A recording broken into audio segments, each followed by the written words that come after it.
할렐루야. 주 예수의 은혜와 평강이 있을지어다. 우리가 사도행전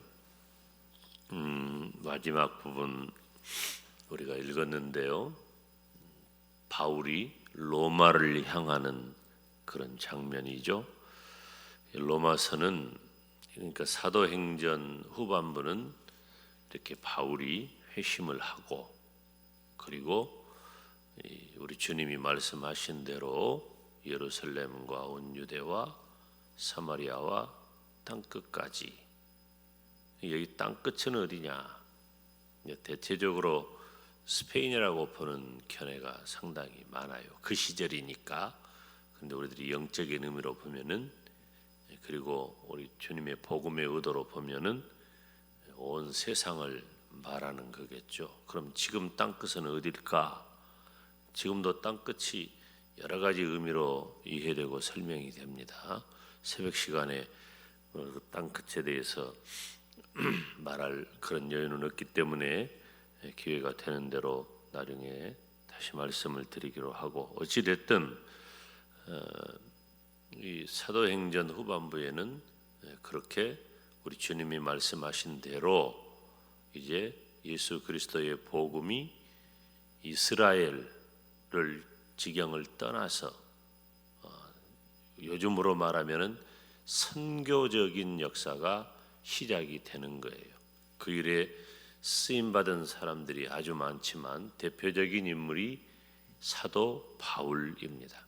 사도 바울의 이야기를 쭉 기록을 하는데, 사도행전 후반부에 바울이 벨릭스 총독, 베스도 총독, 그리고 아그리빠 왕 앞에서 예수 그리스도의 복음을 변증하는 거예요. 자, 사실은 그때 당시 예수님의 복음을 이렇게 누구에겐가 전하고 설명한다는 것은 그렇게 기회가 주어지지 않습니다. 그런데 바울은 그들 사이에서도 이 설명을 할 때도 등장을 했지만은, 바울아, 네 많은 학문이 너를 미치게 한 것 아니냐. 그리고 아그리빠 왕이라든지 베스도 총독이나 벨리스 총독 같은 사람들은 혼자 만난 게 아니에요. 많은 사람들 앞에서 함께 만나는 거예요. 근데 거기서 바울이 그렇게 복음에 대한 이야기를 할 수 있었던 것은, 바울이 그가 가진 로마의 시민권자라고 하는 그런 신분도 상당히 작용했다. 그래서 바울이 오히려 재판을 요구해요. 왜 로마의 시민인 나를 여기서 니들이 함부로 대하느냐? 나를 로마로 데리고 가라. 나를 로마로 데리고 가라. 바울은 로마 제국의 심장부인 로마에 가서 예수님의 복음을 전하기를 원했어요. 사실 이 로마서는 로마서 16장에 기록하고 있는 대로 베베에 의해서 로마 교회에 전달된 바울의 편지입니다. 로마에 가서 기록한 것이 아니에요. 그런데 바울이 원한 것은 로마에 가서 복음을 전하기를 원한 거죠. 그래서 로마는 지금 세계 3대 법전이 있는데, 그것은 함무라비 법전이라고 하는 고대에 있는 법전이죠.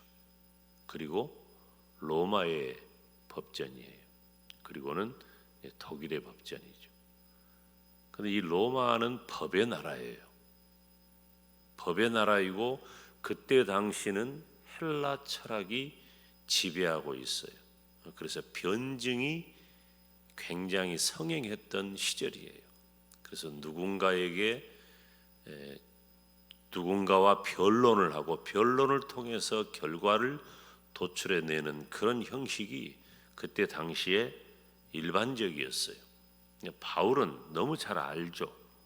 그래서 당당하게 자신이 재판을 요구했고, 특별히 바울은 로마서를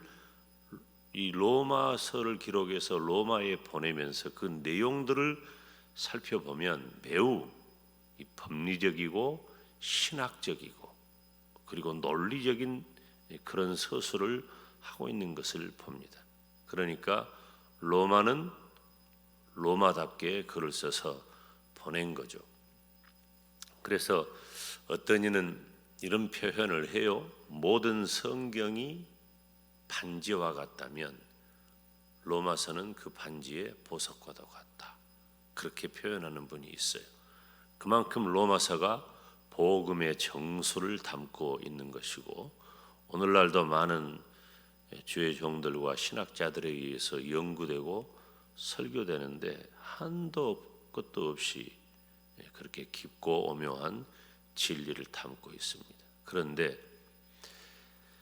사실은 한도 끝도 없이 깊고 큰 진리라고 표현을 했지만 단순합니다. 로마서는 무엇을 기록하고 있느냐? 따라서 합시다. 복음에 대해 기록해요. 로마서 1장부터 11장까지는 복음이 무엇이냐라고 하는 것에 대한 매우 정돈된 그런 설명, 그리고 12장부터서는 그렇게 복음을 가진 자는 어떻게 살아야 할 것인가라고 하는 생활의 문제를 기록하고 있는 것이죠. 그리고 16장에서는 바울이 개인적인 인사로 로마서를 마치게 되는데요. 여기 오늘 본문 굉장히 기독교 역사에 있어서도 또 신학적으로도 중요한 부분입니다.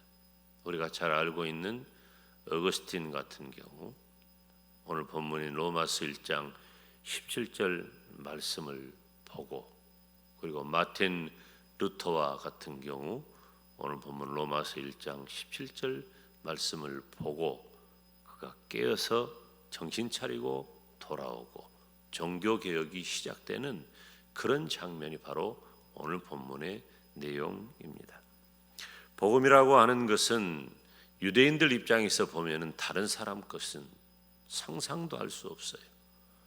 그래서 바울 시대에 그리고 바울 시대가 좀 지날 때까지 석사도 시대에 이르기까지도 바로 할례의 문제가 전면에 등장한 이유는 바로 구원은 아브라함의 자손에게만 주어진 것이라고 여겼기 때문에 그런 거예요. 이와 같은 것을 설득하는 과정이 상당히 오랜 시간이 필요했습니다. 그런데 바울은 벌써 담대하게 예수 그리스도의 복음을 전하는데 이방인에게도 예수 그리스도 안에서 구원의 은혜가 있다. 그러면서 나는 이 복음을 부끄러워하지 않는다. 이 부끄러워하지 않는다라고 하는 말의 의미도 이 복음이 창피하다 그런 말이 아니에요.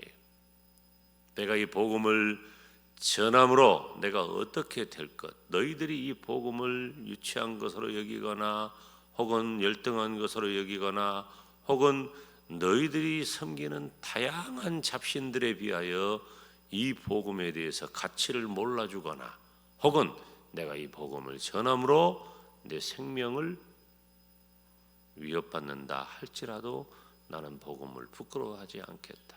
왜 그럴까요? 바로 그 이유는 모든 믿는 자에게 구원을 주시는 하나님의 능력이 됨이라. 첫째는 유대인에게요 또한 헬라인에게로다. 다시 말하면은 유대인뿐만 아니라 헬라인들 모든 사람에게 구원을 주는 것이 바로 복음이라는 거예요. 그럼 복음은 무엇이냐?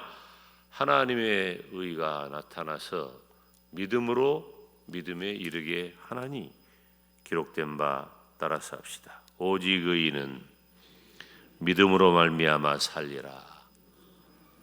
아멘. 오직 의인은 믿음으로 말미암아 살리라. 사랑하는 여러분,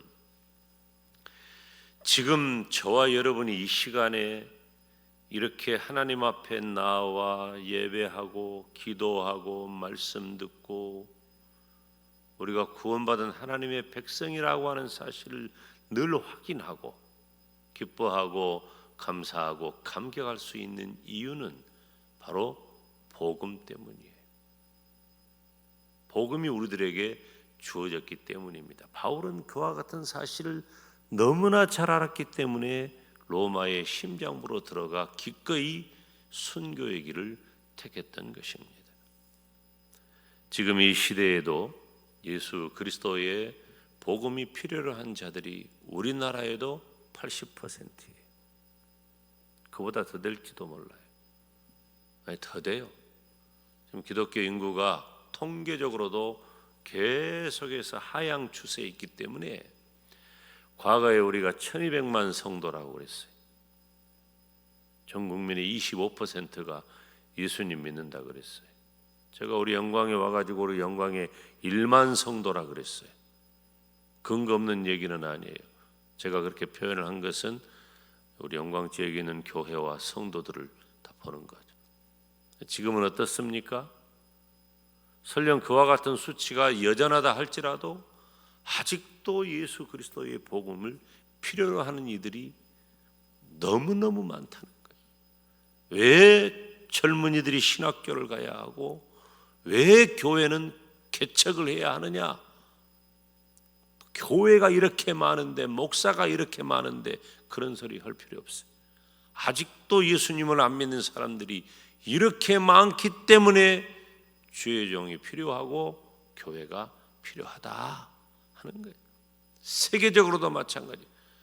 선교사가 이렇게 많은데 또 선교사냐 또 선교냐 천만의 말씀이. 예수님 다시 오실 그날까지 예수님의 복음을 전해야 하고 지금 기독교 2000년 역사를 이렇게 살펴보면은 복음의 촛대가 어디에 있느냐? 그 복음의 촛대를 가진 나라가 부흥하고 성장하는 거예요. 그때 기독교만 부흥하고 성장한 게 아니에요. 그 나라도 부흥하고 성장하는 거예요. 우리 조국 대한민국을 사랑한다면 우리가 예수님의 복음을 전해야 돼요. 우리나라가 복받는 길은 다른 것 없어요. 이것은 이미 검증됐잖아요. 확신하는 거예요. 교회가 부흥하고 성장하고 예수 그리스도의 복음이 확장되어가는 과정이 바로 이 나라 민족을 살리는 유일한 길이에요. 뭐 수출 많이 하고 돈 많이 벌어야 잘 산다. 천만의 말씀이에요. 그런 모든 것들도 다 예수 그리스도의 복음을 붙잡을 때 주어지는 하나님의 은혜요 선물이라고 하는 것을 이 바보들이 너무 모른단 말이에요. 그런데 예수님을 믿는 저와 여러분조차 그것을 소홀히 하고 있다면 안 된단 말이에요. 온 세상을 바꿀 수 있는 유일한 방법은 이 세상에 그 무엇도 아니에요. 정치도 아니고 경제도 아니고 문화도 아니에요. 오직 복음, 오직 예수 그리스도의 복음만이 가능한 거예요. 저와 여러분이 오늘 또 눈 내리는 이 새벽에 나와서 이 자리에 있는 것이 얼마나 감사하고 감격스러운 일입니까? 기도하러 왔잖아요. 여러분의 개인적인 기도 다 하시고 우리가 공통적으로 기도할 것은 하나님, 이 복음을 나에게 주셨으니 이 복음을 전하게 하시고 우리 영광 땅이 복음화되게 하시고 이 나라와 민족이 복음화될 수 있도록 이 복음이 온 산 천지에 가득할 수 있도록 하나님 은혜 내려 주시옵소서. 다 같이 두 손 들고 주님 이름 부르며 기도의 자리로 나갑니다.